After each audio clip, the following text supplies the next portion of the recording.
সাল্লাল্লাহু আলাইহি ওয়াসাল্লাম, তুমি মানুষদেরকে বলে দাও, যদি তোমরা আল্লাহ তাআলার মহব্বত পেতে চাও, ফাত্তাবিউনি, আমার ইতাআত করো, আমাকে ফলো করো, আমাকে মেনে নাও, আমার কথার উপর আমল করো, ইউহিব্বুকুমুল্লাহ, আল্লাহ তাআলা তোমাদেরকে মহব্বত করবে।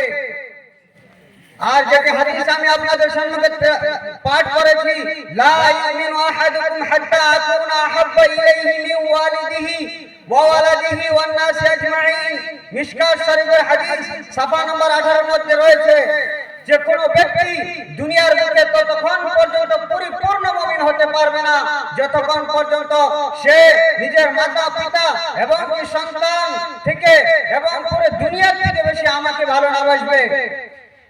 এই হাদিসের দ্বারা আমরা বুঝতে পারলাম যে নবী করিম সাল্লাল্লাহু আলাইহি সাল্লামকে যতক্ষণ পর্যন্ত আমরা নিজের জানের থেকে বেশি ভালো না বাসবো এবং এই সন্তান সন্তান যেমন দুনিয়ার বুকে যত বস্তু আছে এগুলো বস্তুর থেকে বেশি ভালো না বাসবো ততক্ষণ পর্যন্ত আমরা পরিপূর্ণ মুমিন হতে পারবো না।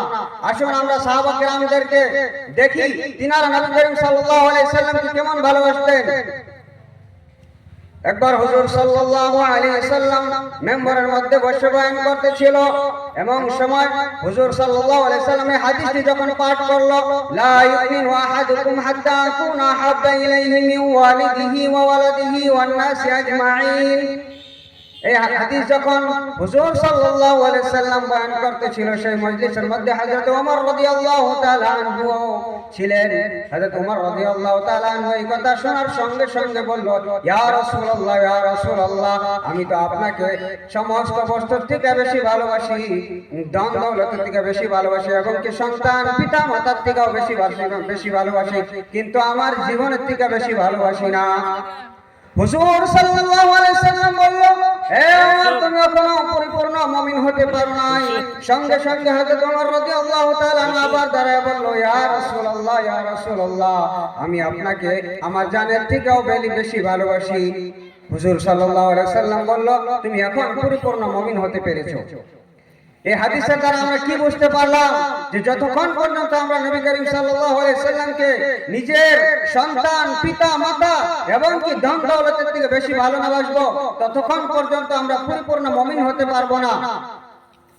একজন সাহাবিয়া ছিলেন, জঙ্গের ময়দানে তিনার স্বামী তিনার মাতা পিতা সবার ইন্তেকাল হয়ে গেল, কিন্তু যখন জঙ্গল থেকে সাহাবারা ওয়াপস হলেন তখন তিনাদেরকে জিজ্ঞাসা করলো, হে সাহাবারা, হুজুর সাল্লাল্লাহু আলাইহি সাল্লাম কেমন আছেন? তিনি এইটা জিজ্ঞাসা করলো না যে আমার মাতা পিতা এবং কি আমার স্বামী বেঁচে আছে কি না, সঙ্গে সঙ্গে তিনি জিজ্ঞাসা করলো যে হুজুর সাল্লাল্লাহু আলাইহি সাল্লাম কেমন আছেন? তখন তিনারা বলল, হুজুর সাল্লাল্লাহু আলাইহি সাল্লাম সহি সালামত এবং ভালোই আছেন। তখন তিনি সঙ্গে সঙ্গে বলল, আলহামদুলিল্লাহ, যেন রাসূলুল্লাহ সাল্লাল্লাহু আলাইহি সাল্লামকে কেমন ভালোবাসতেন, নিজের পিতা মাতার চিন্তা করলো না, নিজের স্বামীর চিন্তা করলো না, বাস একটাই চিন্তা যে হুজুর সাল্লাল্লাহু আলাইহি সাল্লাম কেমন আছেন। ومن يطع الله والرسول فأولئك مع الذين أنعم الله عليهم من النبيين والصديقين والشهداء والصالحين وحسن أولئك رفيقا। এই আয়াতের মধ্যে এটাই ঘোষণা করলো যে নবী করিম সাল্লাল্লাহু আলাইহি সাল্লামকে আমরা যদি ভালোবাসি তাহলে আমাদের কি ফায়দা।